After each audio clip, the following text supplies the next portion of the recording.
So I was in the middle of doing something in my room. I was doing Koya dancing, and I didn't like the song we were dancing to, and I distracted myself by looking at my bookcase, which I do sometimes.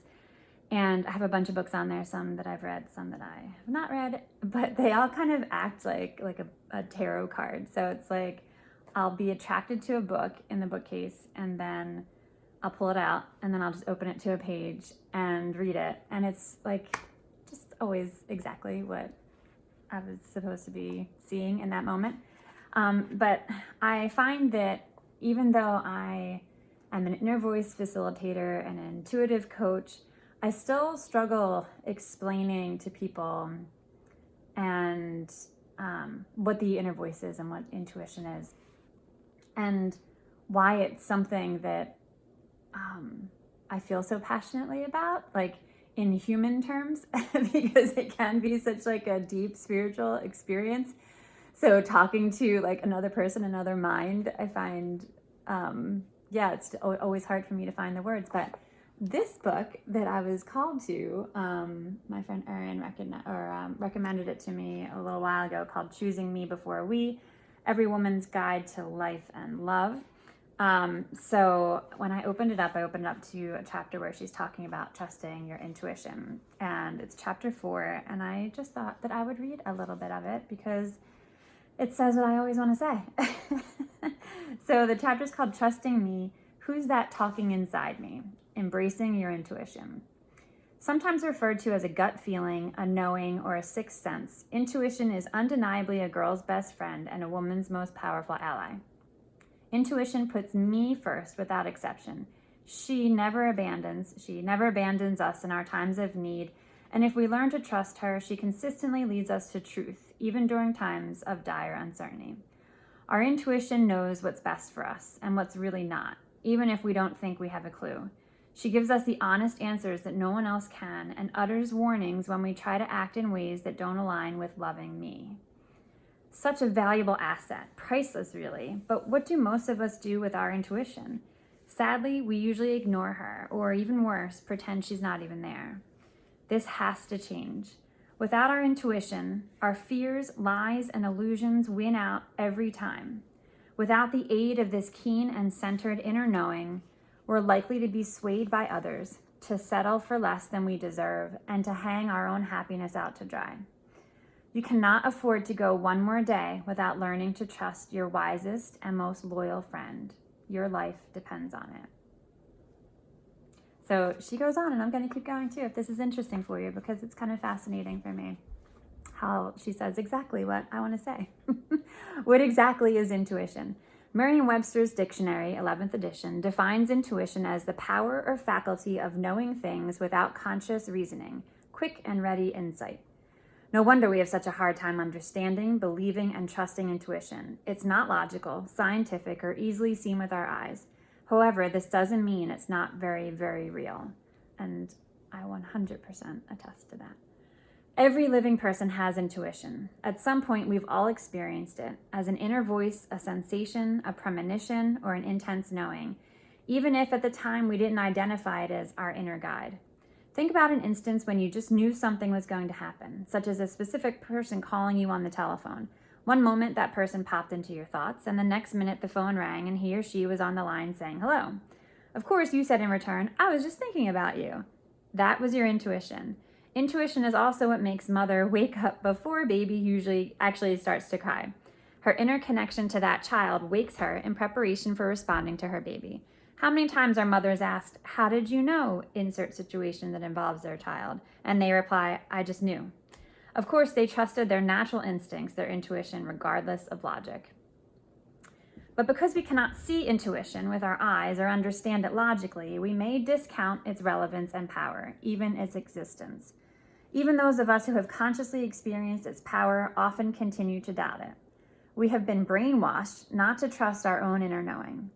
In our logic-based society, admitting to making a decision based on a feeling or an inner voice would just be plain crazy. Now, but not in the future. I say we have it all mixed up, dismissing something that can't be explained by logic despite the fact that it works. Now that's demented. If we get great results, why not fully embrace our intuition by learning to trust it and by tapping into its immense power? It's always there, informing us, whether we acknowledge it or not. And the more we access it, the stronger it becomes. Truth. Remember a time when you knew something was right or wrong without any hard evidence? You just knew. You had a nagging feeling. A voice spoke to you, one that no one else could hear. Your gut instinct gave her opinion loud and clear, and whether you chose to listen is another story. So she goes on. Our inner guide talks to us in many different ways. We may have a knowing or a feeling deep inside. We may hear a voice in our head as if someone is actually talking to us. And this is what I've been working on as an inner voice facilitator with Jess Lively. And we are able to hold space for clients to be able to tune into their inner voice. And then we just get to sit and ask questions, and your inner voice absolutely loves questions. We don't think to ask all of the things that are swimming in our head down to our inner voice because we have been trained that we are supposed to think about the problem and think about solutions, and thinking about it is the way that we get the answer. But when we just put it down to our inner voice, which is much easier to do, I found, when someone else is holding that space for you to just sit and be in that space of listening and essentially giving the microphone over to the inner voice while I get to sit and ask the questions, that it's just way easier and more efficient for us to be able to just stay tuned to that radio station instead of having to pop back out and get back into the question. So yeah. So she goes on to talk about different ways of intuition, and then she talks about why we don't listen. Why don't we listen? While there may be many reasons why women ignore their intuition and instead choose logic, obligation, and fear, there is no good reason to stuff this magical ally into the closet. We owe it to ourselves and to all the women who follow in our footsteps to bring intuition, truly a girl's best friend, out in the open and into the conversation. And then it goes on and talks about how society has essentially, created this space where we can't trust anything other than what we can explain via logic.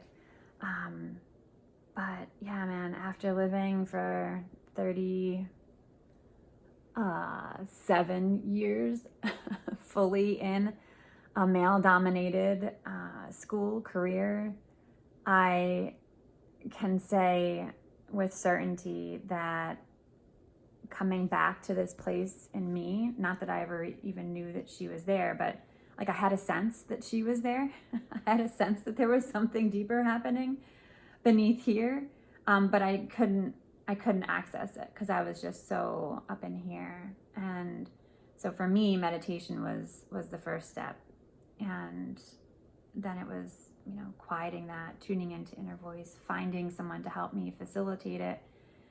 And then movement has been a huge piece of it too, getting into your body and being able to listen to your body, because the body is a way to hear your intuition as well. But we're also disconnected from our bodies again because we're living from here up. And yeah, so there you go. Thank you, Christine. I really appreciate your words, and I don't know, I hope that's helpful for anyone. And if you are inspired to listen to your inner voice, it's very simple, but it's hard. It's one of those things that's easy but hard at the same time. So it's so simple in that you can just sit and be still and be quiet. And if you have a question, you can write it down. I like to write things down or type things down, and then just sit and wait for the answer and just breathe out. Breathe out as much as you can. It's like you're blowing away all of that mental chatter and resistance that's keeping you up here and not allowing you to change the dial to go down here. So just keep breathing out. Movement is beautiful. I do Koya. Qoya.love is the website for Koya. And it's a beautiful way, again, to get out of your mind and to just be in your body. So that's another way to tune in. But really, like I said, it can be hard to get started, and without practice and without someone kind of holding that space for you and allowing you to feel safe and held, because sometimes it can be really scary for the mind to let go. and for the mind to consider that it doesn't have all the answers. And so we give your mind so much love, and we give your mind the break that it needs to, because it's working so hard for you in thinking so much for so long about everything and anything.